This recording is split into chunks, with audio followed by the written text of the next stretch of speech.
to Gimel Sivan, Echad B'Sivan. Yesterday was the last day of the Achei Temimim. Chag HaShavuos, yesterday was Shabbos, Kodesh. And of course Shavuos was on Sunday, so if Shavuos is a week, it goes from Sunday to Shabbos. Pesach is 7 days, Sukkot is 8 days, and Shavuos is a day. We also have 2 days Shavuos, even though you don't really need 2 days Shavuos, because you don't want to separate. But in the times of the Beis Hamikdash, they had 7 days to bring the karbanos. That's why all of last week, including yesterday, we did not say Tachnun. We didn't say Tachnun because it's the Achei Temimim. In times of the Beis Hamikdash, Yidden brought the karbanos. If they couldn't bring them on Shavuos itself, or they couldn't bring them the day immediately after Shavuos, they had a whole week to bring them. So the Rebbe, when he talked about this, so the Rebbe made this into one of his Yom Tovs. The Rebbe had this Yomim Tevim that no one knew about, the Rebbe Bashafen. Zayin Cheshvan was one, and of course Yud Beis Sivan was another. The Rebbe made Fabrengens Yud Beis Sivan, and the way the Rebbe sort of left us to believe, Shavuos continued for him until Yud Beis Sivan. To tell a story, I think the Rebbe even told a story, but to tell a story that the Friedrich Rebbe after Shavuos, a day or two after Shavuos, his secretary, Rabbi Yossi Paltiel, as they called him, went into the Friedrich Rebbe to discuss business, financial things, askonis, whatever the Rebbe was busy with. And the Friedrich Rebbe's comment to him was, "Ich bin noch nicht herab vom Berg. I haven't climbed off the mountain yet, and you're bothering me. Ich bin noch nicht herab. I haven't come off the mountain from Matan Torah, and you're bothering me already with Vodab Gashmim." The Rebbe led us to believe that Tishrei lasted 2 weeks after Simchas Torah, 2 whole weeks. Simchas Torah is Chav Gimel Tishrei, and Tishrei has 30 days until Zayin Cheshvan, and a whole week after Shavuos, till Yud Beis Sivan was a Hemshach of Matan Torah. And the Rebbe's chap, there's so many details, but one of the more, original details was that he didn't only translate the word Tashlumin from paying a debt. Comes Yom Tov, there's a mitzvah Asay De'Oraisa to bring 3 karbanos. Shalosh Pam Bashana, Yirah Kol Zechorchas, Bnei Adna Deshem. 3 times a year, there's a mitzvah of going up to the Beis Hamikdash. And even though Mideiraisa, the Chi was only on the men, but the Pashtas, they went mishpachas, they went families, men, women, and children. And there was a special halacha of Linas Laila. You had to spend 1 night in Yerushalayim hotel. You didn't have to spend the whole Shavuos, the whole Pesach, the whole Sukkot in Yerushalayim. When you brought your karbanos, you couldn't go home that day. You had to sleep a night. 1 night you had to sleep in Yerushalayim. There was sort of a kind of a kviyas to it. So tashlum means to pay. If I didn't bring it on the right day, I bring it the next day or the day after. But the Rebbe added that tashlumin is meloshein shleimus. If I already brought the korban, but the korban was not brought b'shleimus, so spiritually speaking, I can be mashlim, not only complete, but make whole and perfect. And I like to add the word peaceful. The korban which I have brought. And the Rebbe talked about it in the light of Matan Torah. The Rebbe gives us the Torah, and we receive the Torah each year on Shavuos. Spiritually speaking, this happens again. And like it says in Tanya, each year it happens in a higher madrege. So the Rebbe presented it in such a way that until Yud Beis Sivan, not we still have a chance to be makabel the Torah. The Torah that we received, it could receive more fully, more wholly, more completely, more healthily, more thoroughly. So that was yesterday, Vimizak. That was the end of Yemei Tashlum. And yesterday there was no shir, so I'm mentioning it this morning. And now begins the summer. And the Rebbe always on Shavuos spoke about a number of things. One of the things the Rebbe spoke about every Shavuos was Chitas, Chumash, Tilim, and Tanya. And of course we would add Anan Nene Basrei, the Inyan of Limud Rambam. Whether you learn 3 prakim a day, you learn 1 Perek a day. And if you cannot learn Rambam, you learn the Sefer HaMitzvahs. And the reason the Rebbe spoke about it on Shavuos was because Shavuos is connected to all 3 contributors to Chitas. Meisha Kibul Teira Misinai, Meisha got Teira from the Eibishter on Shavuos, which is Teira, which is Chumash. And especially since there is an opinion in the Gemara that Moshe Rabbeinu was taken out of the river, the Nile, on Shavuos. But there's a machlokes if the year Moshe Rabbeinu was born was an Ibiyar or not, 2 others. According to the Shita that Moshe Rabbeinu's the year Moshe Rabbeinu was born at 2 others, he was born in the first Adar. So he's born Zayin Adar Rishon, you have the whole Adar Sheni, and the whole Nisan is already 2 months. And the Pasuk says, Vatispane, she hid him for about 3 months, Kishleishes Chadashim, approximately 3 months. So if he was born in Zion Adar Rishon, he was taken out of the river the Nile, Beis Rivka, which was the birthday of the Rebbe Marash. But according to that shita, that it was only one Adar, so 3 months from Zion Adar is Vav Sivan. And of course, it says in the Chumash, Vatikra Shmoi Moshe Kimen Amayim Mishisiyu. Moshe Rabbeinu, the Gemara says, had 7 names. The name that the Chumash uses exclusively is Moshe. Moshe got the name Moshe from who? From Bas Parei, Bas Parei. She named him Moshe Kimen Amayim Mishisiyu because she drew him out of the water. And we know that getting a name is a shleimus. Moshe Rabbeinu didn't have a bris. Moshe Rabbeinu was Neilad Mol. He was born with a bris. You have to assume that his parents were from a Yidden and they went to ask Arav. I mean, Amram was the Gadol Adoir, and they knew you have to make a Tafas Dam Bris, but they didn't name him Moshe. They named him Avigdor or Tuvia, whatever the name is. Tuvia. Kifterei Sekitev is Tuvia. But the name Moshe, which is the only name by which the Chumash knows him, was given to him on Zvov Sivan, when Bas Parei pulled him out of the river the Nile. And of course, when you give a person a name, you have the whole Chassidus on it, that when you give a person a name, even though that is their name be'etzem, right, the name of a person the Eibishter gives, because the name of the person has to do with the soul of the person, or with the relationship between the soul and the body, as it were. But when we name our child by that name, so the Rebbe brings always from the Arizal, that parents have a nevuah, nevuah ktana, ruach hakodesh, to giving the name, which is why the Rebbe, as a rule, shied away from choosing names. When people used to ask the Rebbe, what should I name my child? The Rebbe would say, it says in Kitzvei Arizal, that parents are given the nevuah, how to name the child, and that the Rebbe suggested that the parents should choose the name. There were exceptions, of course, actually many exceptions, but this was the rule. That the Rebbe, so parents give a name. So the name you have from before. But when the parents give it, as they say in Yiddish, Zeirufen dos areis, they call it out. Like you have in Chumash, the Alter Rebbe brings it in Tanya, so Perek Lamed Zayin, Vayikra. Vayikra means to call. But Chassidus teaches, Vayikra doesn't mean to call, it means to call out. Something that's already there, hidden, is brought forward, is revealed, is brought out when the name is used. And this is also true when you repeat a person's name. Which is why it says in Helikas Sfarim that when a person faints and you want to bring the neshama, I just learned the Maimed this Friday, and you want to bring the neshama back into the guf, you do it by calling them by their Hebrew name. Because the Hebrew name has to do with the neshama. And it has to do with the neshama, which is on a level which is completely higher than the guf. So that even when the life of that neshama, as it relates to that guf, is completely departed, because the person has fainted, when you whisper their name, you're calling back such a deep level of the neshama, a level of the neshama which is completely above the shaykhs to the guf, and you can sometimes be zeicha and call the neshama back out, and that the neshama should be mislabish again in a guf. So when you're giving somebody a name, and when you use that Hebrew name, you're literally calling out the neshama. So Moshe Rabbeinu had 7 names, and these were Shmaya, like the Alter Rebbe says in Tanya, Shmaya sheyikale b'lashon hakodesh, the name of Moshe Rabbeinu, like it says in Chumash and Bereshis, Hu Shmai, it was his name, meaning it revealed the muhus, the substance, the essence of Moshe Rabbeinu. But until the name is used, it's hidden. And when the name is used, you're revealing that potential, you're revealing that koyach, you're bringing out that possibility. So Moshe Rabbeinu's name, Moshe, which is the exclusive name by which the Chumash calls him, he got on Vav Sivan.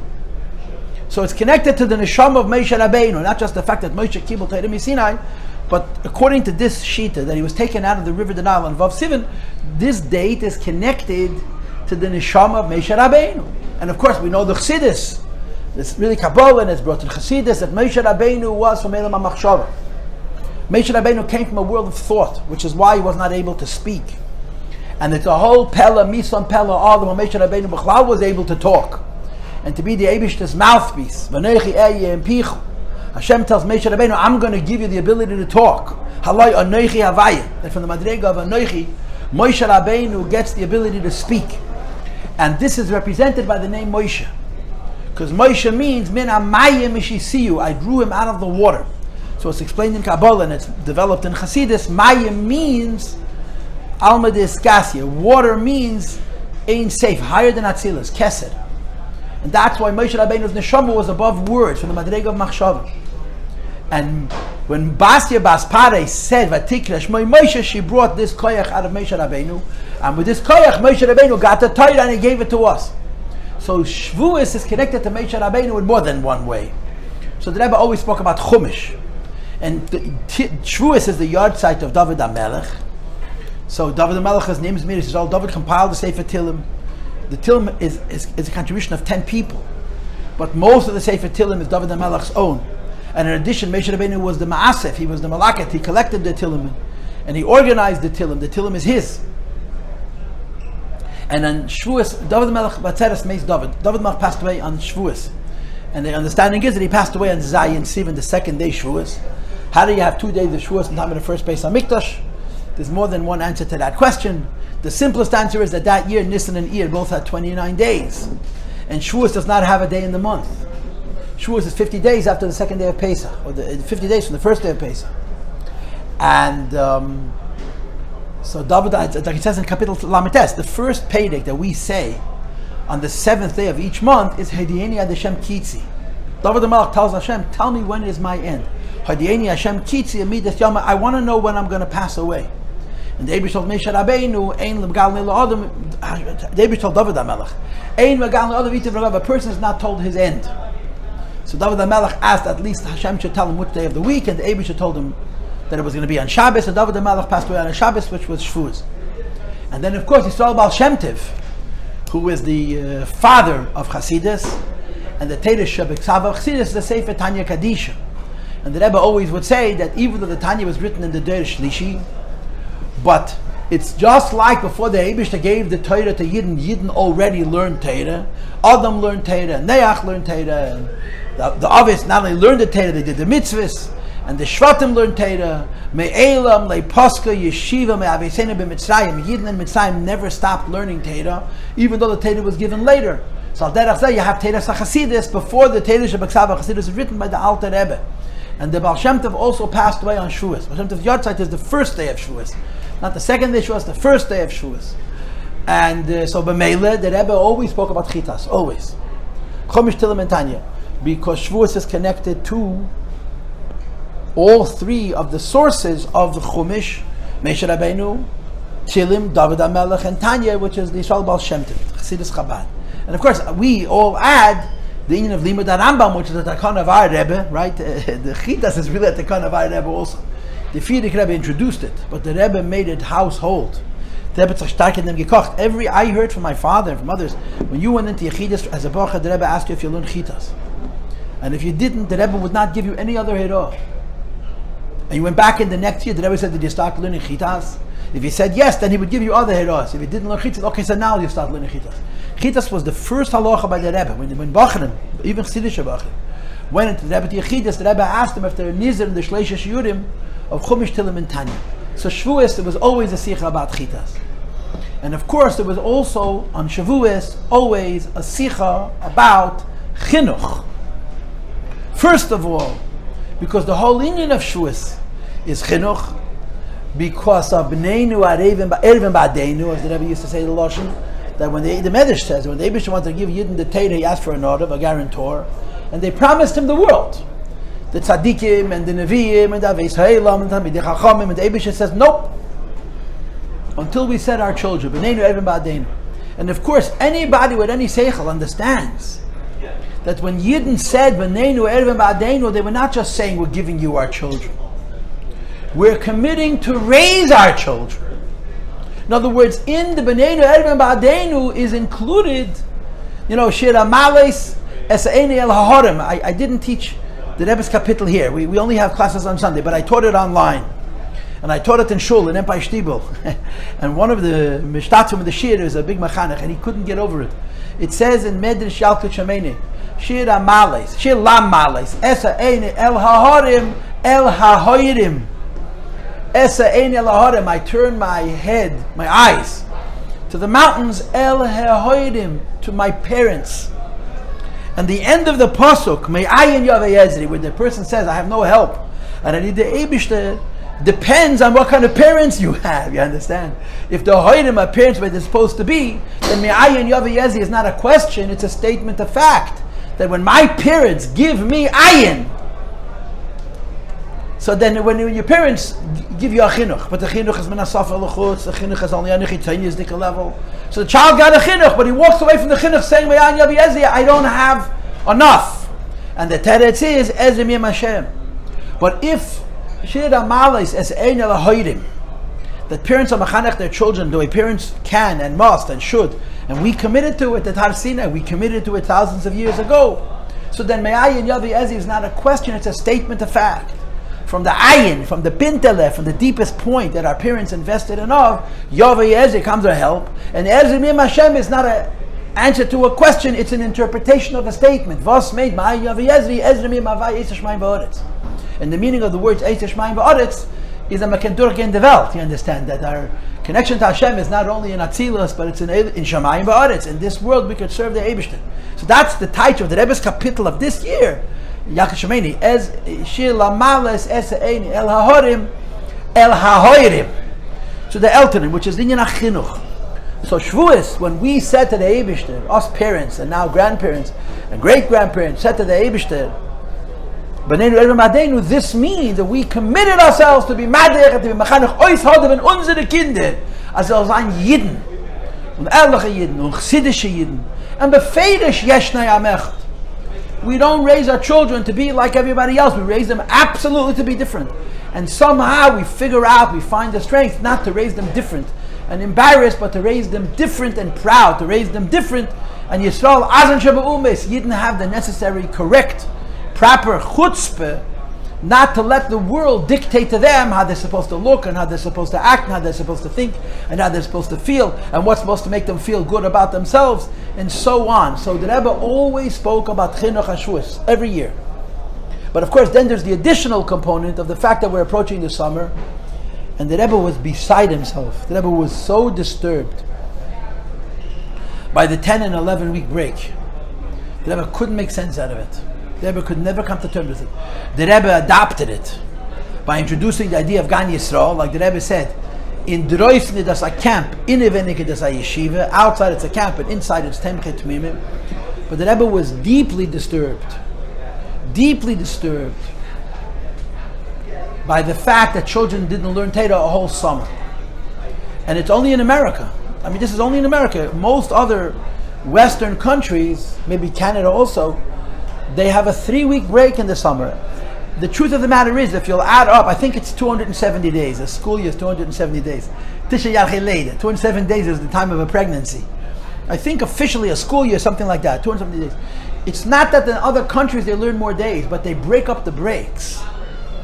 So if you have 3 weeks in the winter and 3 weeks in the summer and 3 weeks at a different time, it's not like the children get less time off, but the children are never put in a position of complete prikasol, of completely throwing off a yoke. You must remember that in America, there's 300 million Americans. Let's say there's 30 million children. I think that's a pretty accurate number. Maybe I'm wrong. For 10 or 11 weeks, most of them have no schedule, no structure, and no supervision. The parents are both working, and in many cases full time. And parents cannot afford to, there are camps. But the camps are for Geis Hashirim. Remember, public school is free. You don't pay for chinuch in America. Not that public school is the best thing in the world, because chas v'sholem, Shem elikim lo yitaskiru lo yisham al picha, you're not allowed to mention the Eibishter's name. And we all know how the Rebbe feels about this fact that we're raising children Nachman al-Aslan on the Eibishter. Without the Eibishter, the Rebbe spoke when he spoke about the moment of silence. The Rebbe said if you'll do a statistical study, you will see as a matter of fact that the rate of violent crime in America has gone up since they took the Eibishter out of the public schools. That's what the Rebbe said publicly at a Fabrengi. So it's not that the Rebbe loved the public. At least they're in school, there's somebody watching them. And when you have children and you leave them frei, they get into trouble, not even wanting to get into trouble. They throw off every yoke.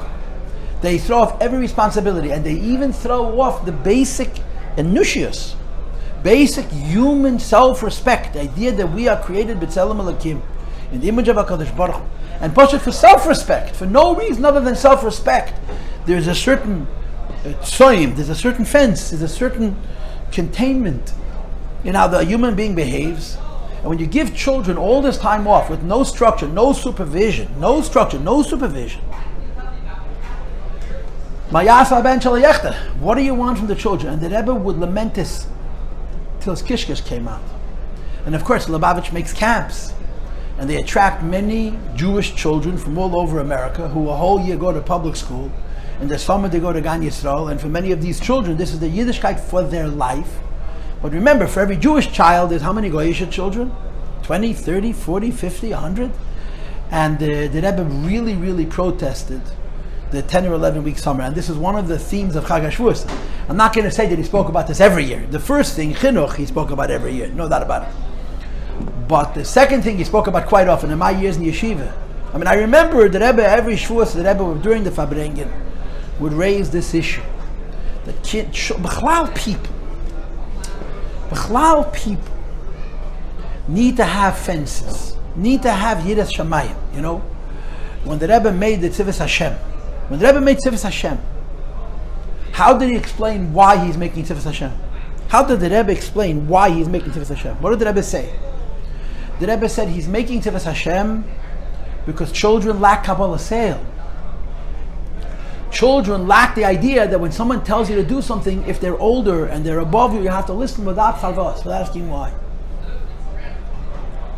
The Rebbe didn't make it as a fun club. It's supposed to be a fun club, but the foundation of Tzivos Hashem is Tzius, folding. When the Rebbe spoke about the Sheva Mitzvahs B'nei Noach,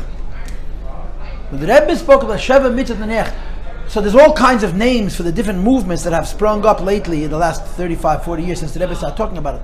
But what was the Rebbe's mishpat? What terminology did the Rebbe use when presenting to the world the Sheva Mitzvahs B'nei Noach? The answer is Ayin, Reyev, Ezen, Shemas. And sometimes the Rebbe would actually say the third part of the Mishnah as well. Every sikh on Sheva Mitzvahs, and I grew up listening to these sikhs. This is my golden ayorim. This is my yeshiva years. Ayin Reya, an eye that sees, ve'ezen shemas, and an ear that hears. And sometimes the Rebbe would say, V'chol ma'asecha b'sefer nichtavim. Everything that you do is recorded in a sefer, and zeh sefer tel de sodom. And when a person comes l'mayla, he's not going to have his drinking buddies or his club of exclusive members. He's going to meet the Eibishter alone, and the Eibishter is going to say, Ata, Osid, Lita, Din v'cheshben. What did you do with your life? Like the famous story with Alter Rebbe, that he told a goy, an Eina Yehudi, a goy, that the meaning of Ayeka is, when Hashem told Vayimel Adam Ayeka, Hu gefinstazach, where are you? So the Alter Rebbe explained to him that you have lived this many years, and this many months, and this many weeks, and this many days. And the Eibishter asks each one of us, where are we holding in fulfilling the purpose for which our neshama came into this world? The Rebbe made the campaign of Sheva Mitzvahs on the foundation of Yiras Shamayim. And this is incredibly sensitive and important for American youth. I've told this to you a number of times, and I find this idea very, very compelling. Reb Zalman Gerari Alav Shalom was the principal of the Lubavitch Yeshiva, of the younger grades in the beginning. Reb Zalman Gerari was a big chassid and a big lamdan. But he was a man of gvura. He was a very tough person. He wasn't a tender soul. He was a very strong, I'm not saying he was a bad person, but he was a very tough man. And he was the principal of the younger grades. And he asked the Frierdiker Rebbe many questions, and the Frierdiker Rebbe used to put his answers in writing, even though they were in the same building. And these, I have a whole collection, I have a whole file of these letters from the Frierdiker Rebbe to Zalman Gerari.